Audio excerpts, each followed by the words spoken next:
Welcome back to Bella. Now, before we talk more to Ajit about hypnotherapy, let's take a look at some of the uses of hypnotherapy.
So as you just saw, we can use hypnotherapy to overcome many different things. Healing, overcome addictions, for relaxation purposes. So really, it's across the spectrum, right? Yes, it is. You can use hypnotherapy for a lot of things in life. And most important, actually, at the end of the day, we look at it as healing. It's a healing tool.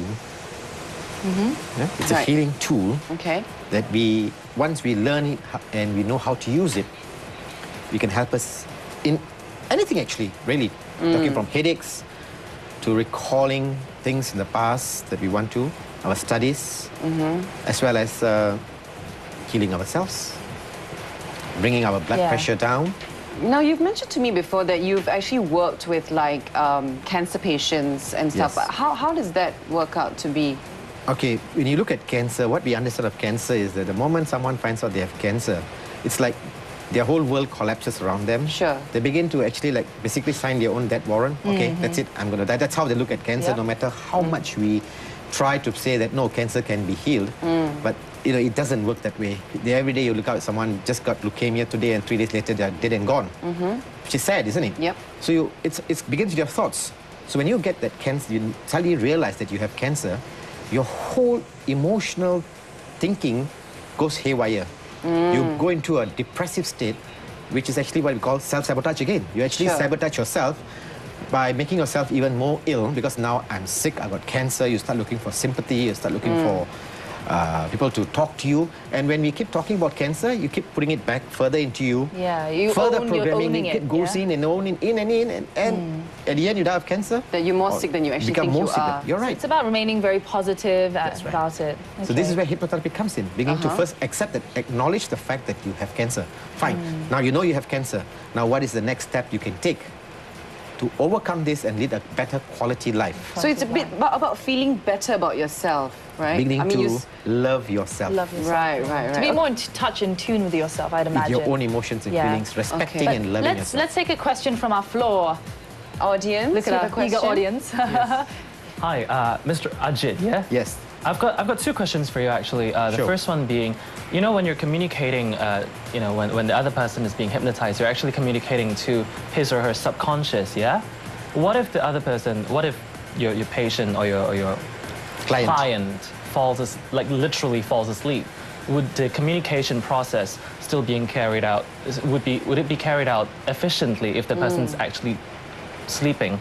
And the second question is, a lot of people nowadays, especially in big cities, they're really busy and they don't have the time to go for therapies and stuff like that. And on the internet, you can actually find a lot of websites selling these pre-recorded, and I said it's tailored, but it's pre-recorded sessions where the person basically coos you to sleep, and then they talk about, you know, how to get rid of certain things like losing weight or getting rid of laziness or the fear of public speaking, stuff like that. And do those actually work, or are they, you know, how reliable are those? Because they're not cheap either. They're about $100 per tape or something. So, you know, how would you? Very good question. The first question is, as a hypnotherapist, when I put the person into induction, my client, and actually put them into a meditative state, they think they're sleeping.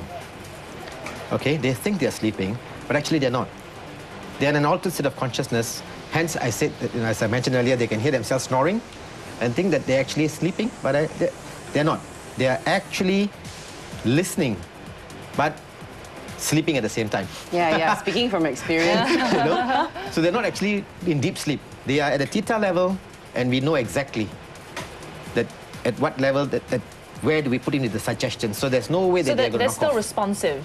It is the subconscious response. Responsive. The Okay. conscious mind is actually shut off, Right. put to sleep, Okay. which is what we want. Because otherwise, we call it the ego. It's gonna- That is going to put blockages because it Okay. doesn't want change. It wants you happy the way you are. That's the way it wants you to be. All right. When you want change, there's going to be resistance. So we have to go to that meditative state and then put in the suggestions. As the second question, see, each and every one individual are different. Okay. Some people can go into sleep very fast. Some like you first took some time. Yeah. You know, so when you have this tape, you put it in, it's not going to really work for you because you are different. When are you going to go into an induction mode? You don't know. When are you really in a relaxed state? Because at that moment in time, you're putting in headphones, you're listening to the music, but at the same time, your thoughts are running. Because you would be able to tell from the body language That's and right. everything, right? That's From what I remember our what you're telling me. experience, we are watching you. So we are watching you go into the deep sleep. We can look at the vital signs, the body signs that will tell us, okay, now we know that you are already reaching the stage. That's when the suggestions, the power of suggestions begin to go in. Just going in like that with the tapes is not going to really help. Yeah, because I think everyone is different, and so you have to.